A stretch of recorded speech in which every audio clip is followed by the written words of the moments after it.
Welcome, and accounts here for Fairy Stamper. Today we're going to create this friendship card. Let's go to products I used to create this card. From Fairy Hugs, I used the new Teacup Condo, which is FHS 422, sorry. It's really cute. It has stacked little teacups and it has a little entryway for all your little fairies to go in and little windows. It's adorable. We're also going to be using Like a Teacup sentiment, and this is FHS 429, and it reads, life is like a teacup, filled to the brim and enjoyed with friends. For our pattern paper today, we're going to use the Fairy Hugs craft papers, and this is from the Bumble Twinkle set. I'm going to use this one here. This is what it looks like.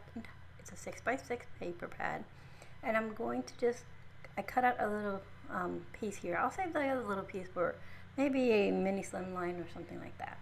So I cut this piece out, and I'm going to use that. And I have my 110 pound white card base, 80 pound medium or dark purple cardstock, and I picked that because there's a streak of that right in here, so I thought that would nicely accent. And then I have this little piece of 80 pound as well, purple cardstock, and I chose that to pull out some of the lighter purples in this pattern paper. For our ink today, we're going to use, of course, our VersaFine Clair in Nocturne.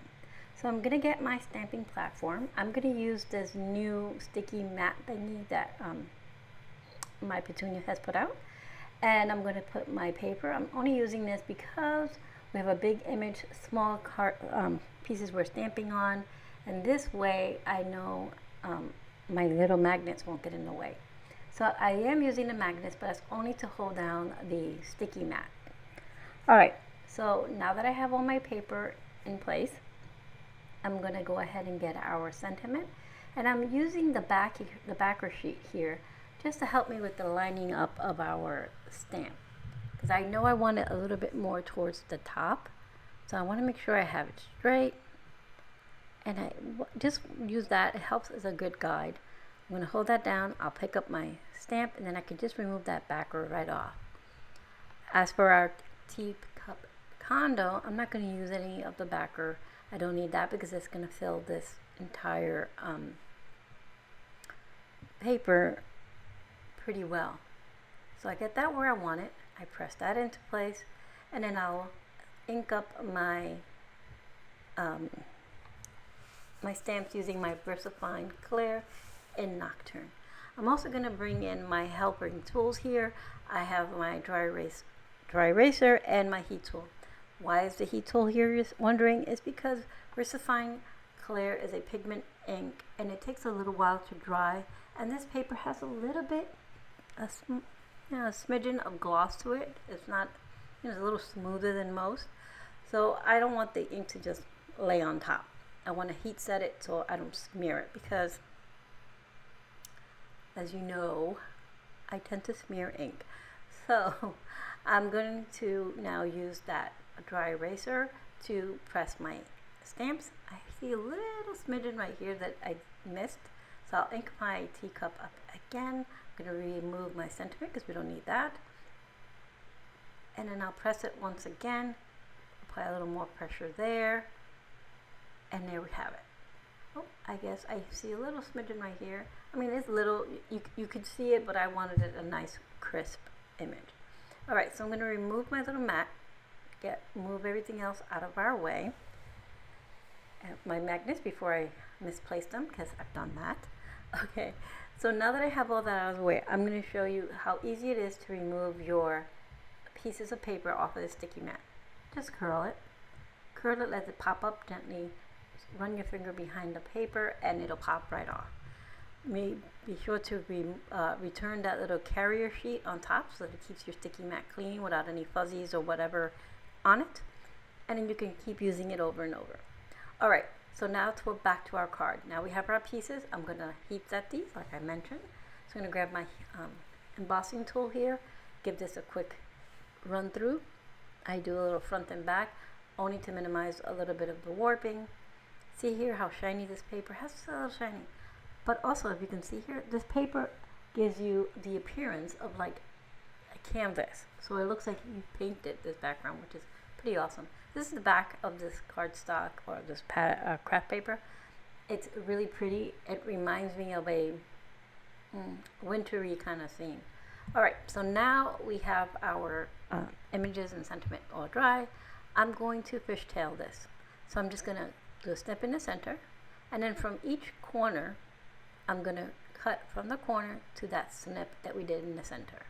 And I'm going to flip this over only because it's easier for me to cut this way, and then I'll just do that and then pop it off. And now we have that fishtail there. Alright, let's bring in the rest of our card components. I have my layering cardstock. I should have my card base. Oh, there it is.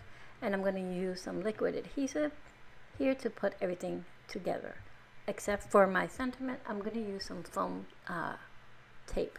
So I'm going to measure it off. I'm going to use my scissors to cut 3 little strips. But one of them I'm going to cut in half just to make sure that I have it nicely covered along the back. So there's no warping or dipping in my sentiment. So that's what I'm doing. I'm sorry I'm off screen, but did you really want to see me cut foam tape? I don't think so. Alright, so I'm going to go ahead and put this on here. I'm going to snip this little corner off because it's overhanging. Go ahead and put some on the other side. And then for the center, like I said, I'll snip the third one in half, save the other piece for something else.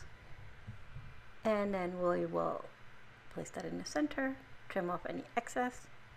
And now our sentiment is ready to be placed when we are ready for it. Alright, first thing I'm going to do, I'm going to adhere our card layer here to our card base. And I'm using liquid adhesive because it gives me some wiggle time. And as you can see, I put it on crooked. I try to move it.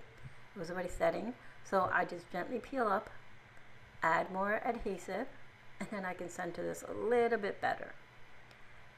Because it wasn't quite set, but it wouldn't slide.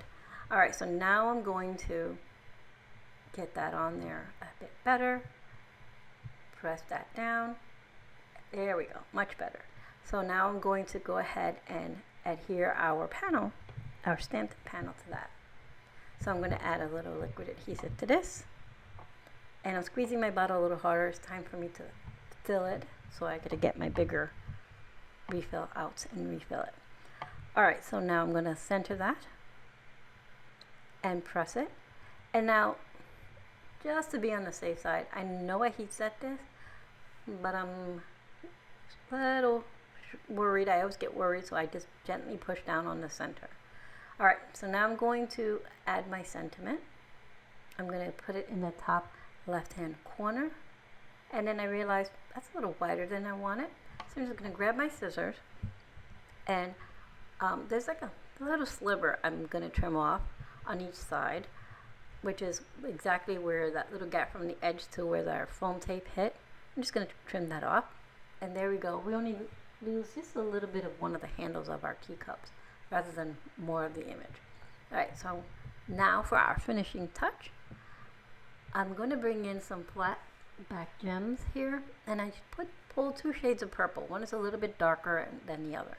Just pulling them in here, taking them out of the tray. I have a tray that has several colors in it. Alright, I'm going to bring in my little triangle tray because 1, it'll be easier for you guys to see, and 2, that means they won't go flying everywhere because I tend to hit things and they go flying everywhere. Alright, so the darker one I'm going to put near the sentiment, and then I'll do a little cluster 3 towards the bottom, putting one of the darker ones on the stamped panel, and the lighter purple there. So I have 2 towards the sentiment and 3 towards the little bit of the bottom. I'm going to put some little dots of adhesive on our card, and then I'll just go ahead and add our gems. Now you're going to see a little adhesive shining through or seeping through. Don't worry, it dries clear. You won't see that at all once it's done. And it doesn't dry glossy. Although it dries clear, it's not a glossy clear. So it's nice and matte. So look how cute this little teacup condo is. I love the fact that it has the little windows, the little door. It's just adorable. Alright, so we used today our Fairy Hugs craft paper in Bumble Twinkle. There are several of these packs. These are 6x6. Our Teacup Condo, and I like a teacup sentiment to create our card today. It was quick, it was easy. I'll have everything linked for you in the description box below, like always. Oh, and I just hope you found some inspiration today. Thank you.